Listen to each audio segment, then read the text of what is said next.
ng konti sa ating kasaysayan, Mike. Sa isang bahay sa Cavite nga, idiniklara ang kasarinlan ng Pilipinas sa bansang Espanya ng ating mga ninuno. Hanggang ngayon, nananatiling matayog ang bahay na ito sa pagpapaalala sa naging madugong laban para makamit ito. Silipin natin ang mansyon ni General Emilio Aguinaldo.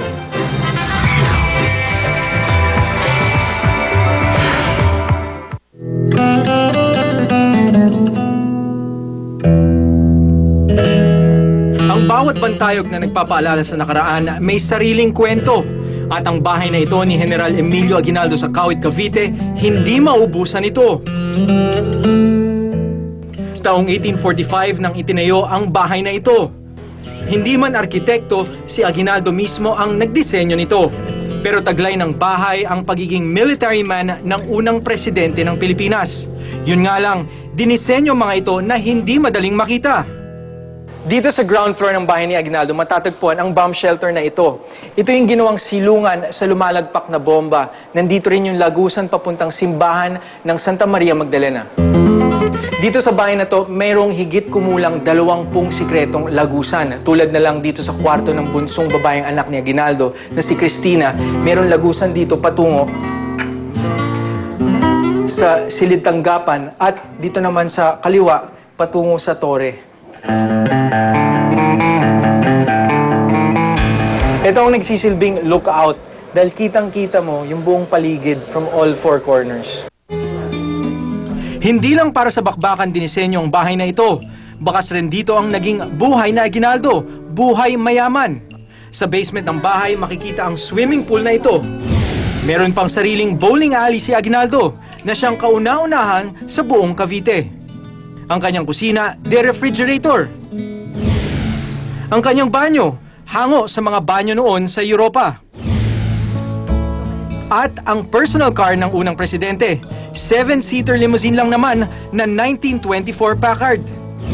Pero syempre, pinakamakasaysayan sa bahay ang bintanang ito, kung saan unang binasa ang deklarasyon ng kasarinlan, 114 na taon na ang nakararaan.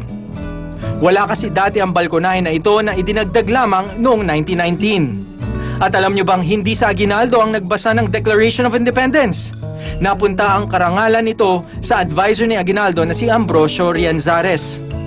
Isang taon lang na-celebrate ni Aguinaldo ang Independence Day at ito'y sa Pampanga noong 1899. Dumating at sinakop ng mga Amerikano ang Pilipinas hanggang June 4, 1946.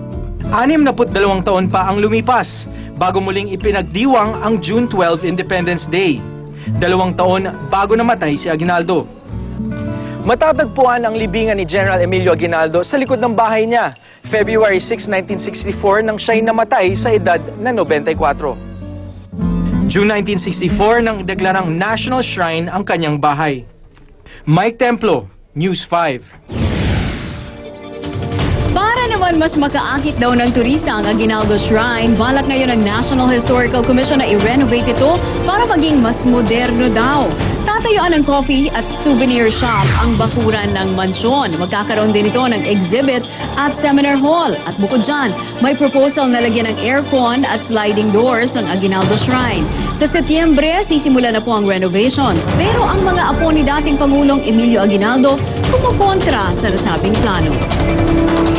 Pwede.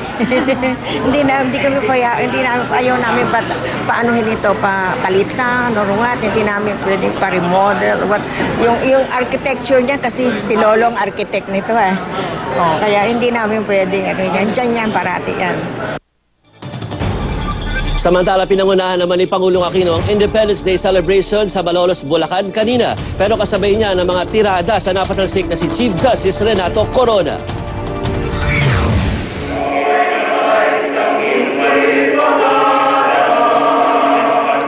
Sa Baraswain Church sa Malolos, pinili ni Pangulong Aquino na gunitain ang 114th Independence Day ng Pilipinas.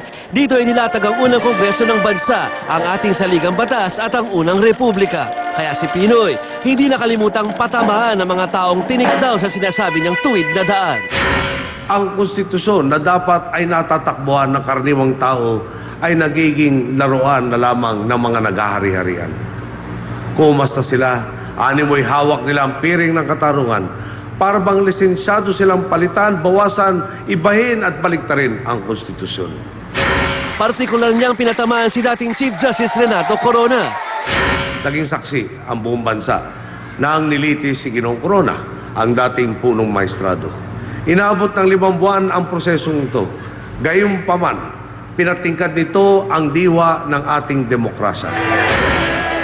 Mula Malolos, diretso ang Pangulo para sa tradisyonal na Van den Noor sa Malacanang. Walang tonong politika ang speech ni Pinoy, pero laman nito ang mga pangako. Today, we renew our commitment to work for the good of the country. Nagbigay pa nga ng patikim si Budget Secretary Butch Habad sa isusumiti nilang national budget para sa taong 2013 na naglalaro sa 2 trilyong piso. Ibubuhos daw ito sa infrastructure projects, pailaw sa mga liblib na lugar, dagdag na classrooms at pagpapagawa ng airport. Lalakyan din daw ang sakop ng Conditional Cash Transfer Program na popondohan ng 40 billion pesos. Balak daw ng administrasyon na isara sa 5 milyong pamilya ang makikinabang sa programa. Mga mamamayang posibleng makuha nila ang boto sa 2013 kung manatiling satisfied sa liderato ni Pangulong Aquino. Jovi Francisco, News 5. Ngayong maulan ingat sa kalsada sa Pasay. Sugatan ng isang call center agent matapos banggain ng isang SUV ang sinasakyan niyang motorsiklo. Rescue 5 sa Clohanyo.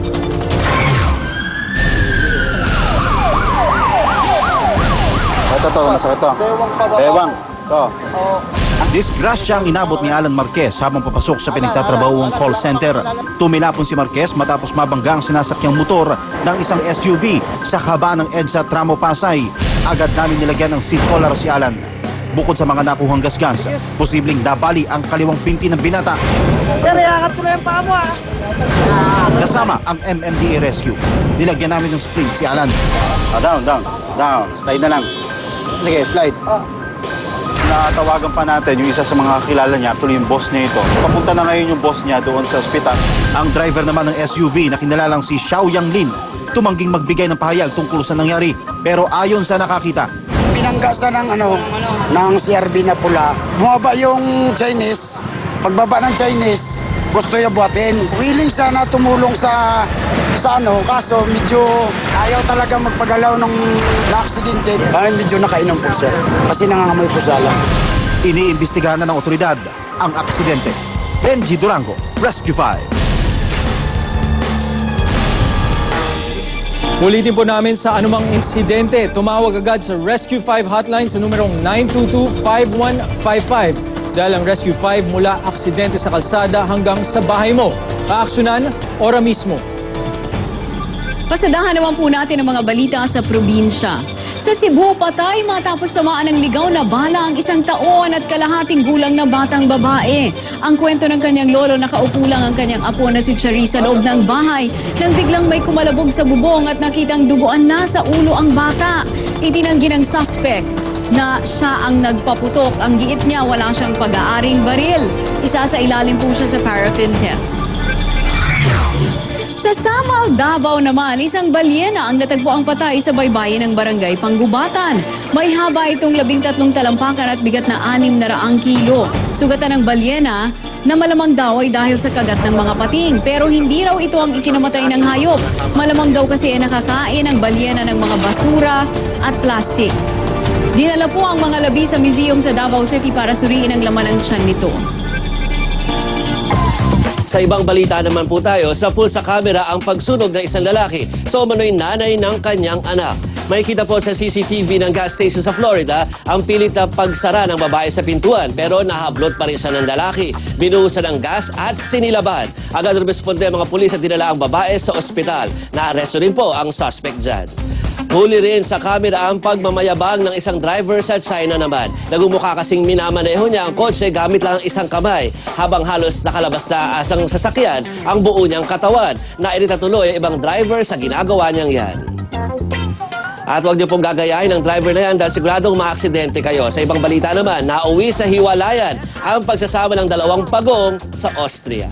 115 taon ang magkasama sina Bibi at Poldy. Pero isang araw, nagulat na lang mga zookeeper ng kagatin ni Bibi ang shell nitong si Poldy. Ayaw na rin daw nilang magsama sa iisang lugar. Isinailalim tuloy sila sa version ng mga animals ng marriage counseling sa pamamagitan ng makipaglaro sa kanilang dalawa. Balik muna sa inyo, Mike Cherry. Susunod, boxing promoter Bob Arum, formal nang pinaimbestigahan ang mga hurado sa Pacquiao-Bradley fight. Pero dalawang judge na nagpapanalo kay Bradley, pinaninindigan ang desisyon. Senador Coco Pimentel, iiwan na nga ba ang alyansang una dahil kay Mig Zubiri? Queen of Pop na si Madonna binatikos matapos ipakita ang kanang dibdib sa kanyang concert sa Istanbul. Bibi Gandang Hari at Zorin Legaspi magsasama sa isang fantaserya sa Kapatid Network. Ano kaya ang kanilang mga role? At kama, naililigpit ang kanyang sarili pagkagising mo. Ayos, di ba? Kung saan po mabibili yan, alamin sa pagbabalik ng Pilipinas News.